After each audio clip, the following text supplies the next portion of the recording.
back right here as part of Wrestling Rats, baby! Yeah. Let's get into it. It's been a while, but let's revisit the concept on Wednesday nights after Dynamite. It's midweek must-see matches where we take a look back at the last week of matches in pro wrestling from all the promotions around the world. And it just so happens this episode of Midweek Must-See Matches covers exactly the first week of June. As a matter of fact, June 1st to June 8th, 2023. And what a week in wrestling it has been. This was a very heavy wrestling action week on a lot of the weekly television shows. A lot of stuff stood out, other than perhaps NXT is the only exception this week. Really nothing that I could fully suggest as must-see. Everybody else on the major promotions kind of had pretty good shows this week, and we'll get into it in just a moment. I want to give a quick update on what's coming up tomorrow. We have Ranch Respective in a new concept. We're going to be just basically looking back every Thursday as part of Throwback Thursday of sorts with Ranch Respective, looking back on that exact day in wrestling every Thursday. So tomorrow is June 8th. We're going to be looking back at the history of wrestling on June 8th. So there's a lot to talk about tomorrow with the new concept of Ranch Respective kicking off tomorrow. And Friday we got versus Ring of Honor versus Impact. This weekend we're going to do a mega rant on the Impact Against All Odds show. And we're also going to, after a few week hiatus, come back with Laying the Rant Down. That's industry news en masse as part of a weekend wrap-up of sorts in the world of wrestling. And that is kind of like a look ahead at the rest of the week here, right here, Wrestling Rants. So let's get into midweek must-see matches of the first week of June. We're going to go right into it with June 1st. This was last Thursday's wrestling content on television, and there was some good stuff on not only Impact, but from Ring of Honor. So let's first and foremost talk about Impact. One match particularly stood out on Impact. That was the main event, Motor City Machine Guns against Subculture. That is for Flash Morgan Webster and Mark Andrews. This was an excellent main event that was definitely worthy of that status on Impact. Ring of Honor then had all kinds of matches from the Dynamite taping in Las Vegas before Double or Nothing. You checked out the Double or Nothing video that I did a few videos back. I do talk a little bit about this particular taping. It was kind of long in the tooth. It was almost a 6-hour taping total. Ironically, both Ring of Honor started and ended the show. The early stuff on Ring of Honor, the first hour of taping a Ring of Honor before Dynamite tape, was nothing really to call home to. It was a Willie Mack and Brian Cage match that was definitely decent, no question about it, but nothing really truly must see. However, on that second hour of Ring of Honor, which ironically had the lowest crowd attendance of the entire taping probably by that point, a lot of people have left the show, unfortunately. And I think it would be safe to say there was probably under 1,000 people at the taping by this point when the second hour of Ring of Honor kicked off, and it was excellent. I have a listing of must-see matches really worth checking out. That second hour, Rocky Romero and Zack Sabre Jr. for the Ring of Honor television title, a 6-man Lucha Spot Fest with Commander Bandito and El Hijo Del Vecchino against Jack Cartwheel, Serpentico, and Angelico. Also, Katsuyori Shibata against the now turned heel Angola Club, Alex Coughlin. This was his last match, actually, on television before he did the turn over the weekend at the New Japan show.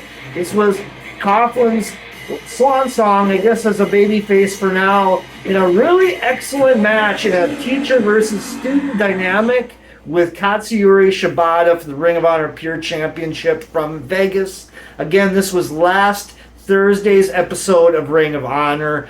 Then the main event on Ring of Honor, also I have to say, it was solid, and I think you should check it out.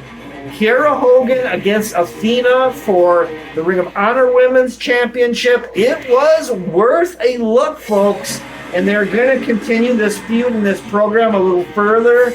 So we're going to be seeing more of this program ahead, and I think that's a good thing. So for the first match out, this was pretty good. So that's just the first day of June, guys. Let's get into Friday night on June 2nd.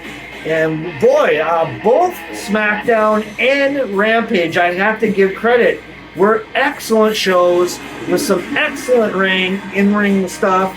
Particularly, SmackDown had a really strong six-man to kick off with Austin Theory and Pretty Deadly really were showcased in this match, and being able to kind of go in the ring against the Brawling Brutes, all three of them.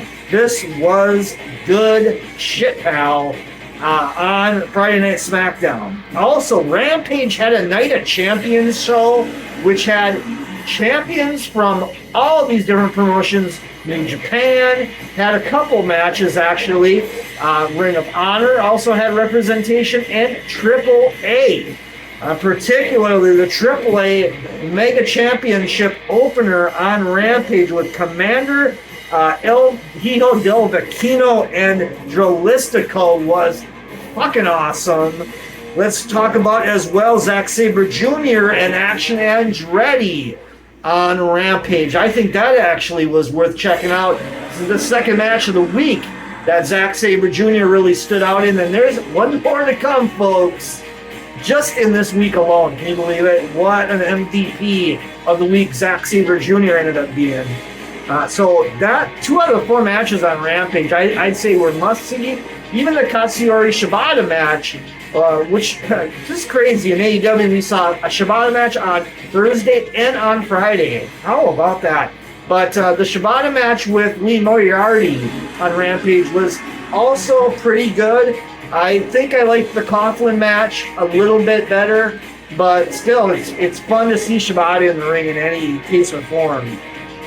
Saturday, surprisingly, didn't really have anything of note from what I saw. Now, there was a GCW show, the Tournament of Survival, I believe. I didn't see any of that. Also, over the weekend, the Crockett Cup, the NWA, took place. I did not see any of that stuff. So, pardon me if somebody saw those shows and there was a match that really stood out. Throw it in the comments, let people know about it. I just didn't get a chance to check out those shows, unfortunately. So, however, on Sunday, there was a hell of a show. We talked about it in the top 10 takes. Last rant. New Japan Pro Wrestling's Dominion had a nice run of matches near the second half of the card that really hit hard. The first match was once again Zack Sabre Jr. in his third musty match of the week against Jeff Cobb. We talked about it in the top 10 takes. This was worth looking at, especially for a match under 10 minutes. This was the best you're going to get something with those parameters, I truly feel. Also at Dominion, Master Wato and Hiromu Takahashi for the Junior Championship was banging for sure. We talked about it as well in the top 10 takes. That main event IWGP World Championship match with Sonata and Yota Tsuji was fucking fire. Big surprise. That was probably the biggest surprise match of the week that really delivered. And what can you say about that 6-man brawl for the Never Openweight Championship with Tanahashi, Okada, and Ishii against Jon Moxley, Claudio, and Shota Umino? That was a phenomenal match on Dominion that could have easily been considered main event. It was second from the card on top, but you easily could have flip-flopped the Sonata, Tsuji, and that 6-man, and they were both just really good matches on Dominion. That whole Dominion card was damn good, let me tell you.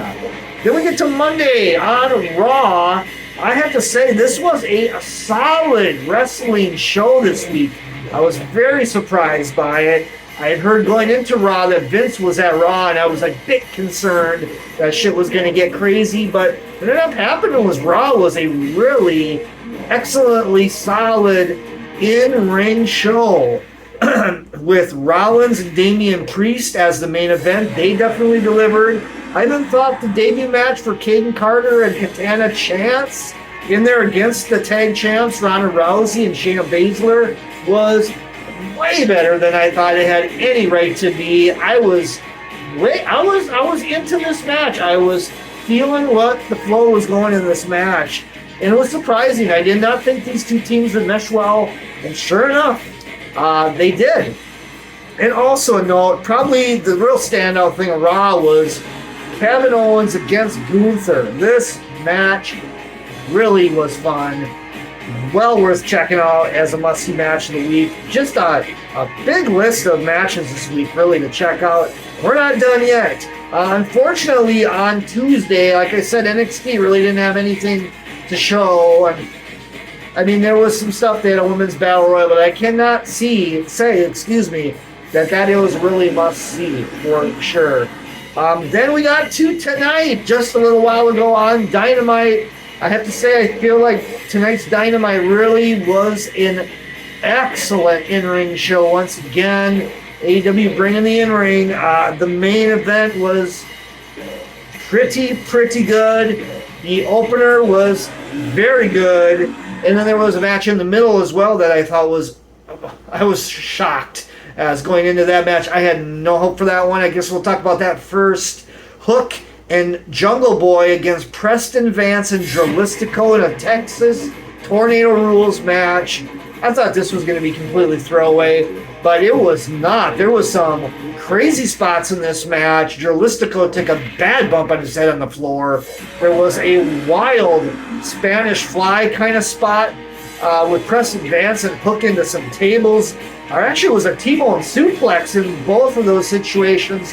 Hook T-bone Preston Vance into tables. They both bumped really hard and awkwardly. And then Hook T-bone Drolistico on the floor as well. And Drolistico kind of landed on his head, basically, in that one. So this match overachieved, I felt like, for sure. The Orange Cassidy Swerve Strickland match to open up Dynamite was solid as fuck. Really would be worth checking that out. Orange Cassidy's run here has been real good. I have to say, I really turned the corner on this. I guess basically the next streak of AEW coming up here. And then, of course, we had the main event, Ricky Starks and Jay White. What can you say? Solid main event stuff. It was definitely worthwhile main event status. And, man, what a solid week of wrestling. It's all these matches. Usually I throw down my number one pick of the ultimate must-see match of the week. And I would probably have to say, looking at everything, I really liked that Jon Moxley, Claudio Umino against Tanahashi Okada and Ishii match from Dominion. That would have probably been my top pick of the week of all the matches, but definitely a lot of honorable mentions. I mean, you should really check out a lot of the stuff I was talking about in this one, because this was a rare week where we really got a lot of good wrestling, even just from the weekly shows. Then we had that solid pay-per-view over the weekend from New Japan. Yeah, just excellent stuff across the board for sure. All right, come on back. Thursday is now Throwback Thursday, where we're going to be taking a look back at this day in wrestling, back in history, as part of Retrospective, where we're going to talk about the big notable happenings on tomorrow, as of June 8th. What all happened in wrestling on June 8th? Come back tomorrow and find out as part of Retrospective, right here at Wrestling Rants. Bye!